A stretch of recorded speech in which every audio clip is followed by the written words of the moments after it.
Waalaikumsalam warahmatullahi wabarakatuh. Nama saya Rizka Wahyu Arifah dari AS 4B. Saya ingin mempresentasikan makalah saya yang berjudul Panduan Surat Menyurat dalam Organisasi.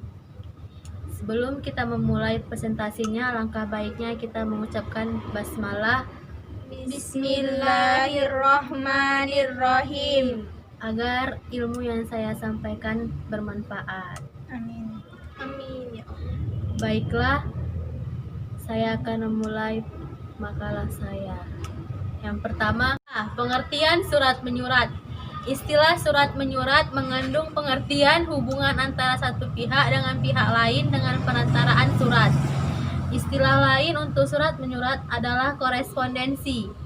Surat menyurat atau korespondensi itu merupakan salah satu kegiatan berbahasa yang dilakukan dalam komunikasi tertulis. Kegiatan surat menyurat adalah kegiatan mulai dari menyusun konsep surat sampai dengan surat itu siap dikirim. Dalam kegiatan surat menyurat termasuk antara lain kegiatan-kegiatan pengimplakan atau pendiktean, pengetikan, pengoreksian, dan penandatanganan. Surat adalah salah satu sarana informasi untuk Surat adalah salah satu sarana untuk menyampaikan informasi tertulis kepada pihak lain. Informasi itu dapat berupa pemberitahuan, pernyataan, perintah, permintaan atau permohonan, gagasan atau buah pikiran, dan lain-lain. Surat menyurat sangat penting bagi setiap organisasi karena organisasi itu hanya dapat berkembang, maju dan lancar dalam melaksanakan tugas kegiatannya, serta mampu menjalin hubungan kerjasama luas dari suksesnya pelaksanaan komunikasi administrasi dengan organisasi-organisasi lain. Selanjutnya ada bagian surat dan kegunaannya. Yang pertama, bagian surat. Setiap surat mempunyai bagian-bagian dan masing-masing bagian itu mempunyai kegunaan tertentu. Penempatan bagian-bagian surat bergantung pada bentuk surat yang digunakan. Bagian-bagian sebuah surat resmi adalah sebagai berikut. Yang pertama, kepala surat. Kedua, tanggal surat. Tiga, nomor surat. Empat, lampiran. Yang kelima, hal atau perihal. Yang keenam, alamat surat. Yang ketujuh, salam pembuka. 8, isi surat. 9, salam penutup. 10, tanda tangan penanggung jawab. 11, tembusan, dan yang terakhir inisial. Kegunaan bagian surat. Yang pertama, kepala surat. Surat resmi selalu mencantumkan kepala surat. Gunanya supaya yang berkepentingan mudah mengetahui nama dan alamat kantor atau keterangan lain mengenai organisasi atau instansi yang bersangkutan. Kepala surat disusun dan dicetak dalam bentuk yang menarik dan terdiri dari nama kantor organisasi atau instansi, alamat, nomor telepon, nomor kotak pos, nama alamat kawat, dan lambang. Yang kedua ada tanggal surat. Menuliskan tanggal surat sebenarnya tidak perlu didahului dengan nama kota sebab nama tempat itu sudah tercantum pada kepala surat. Kecuali dalam surat pribadi yang biasanya menggunakan kartu polos atau tanpa kepala surat. Yang ketiga, nomor surat.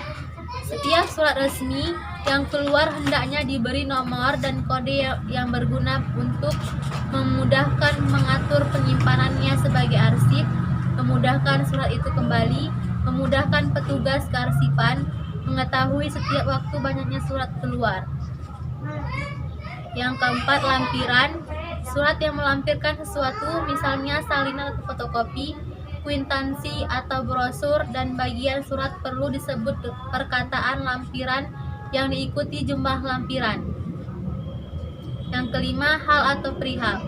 Setiap surat resmi sebaiknya selalu mencantumkan pokok surat atau yang biasa disebut hal atau perihal yang menunjukkan inti surat. Dengan membaca perihal atau surat pembaca akan segera mengetahui hal yang dibicarakan dalam surat itu.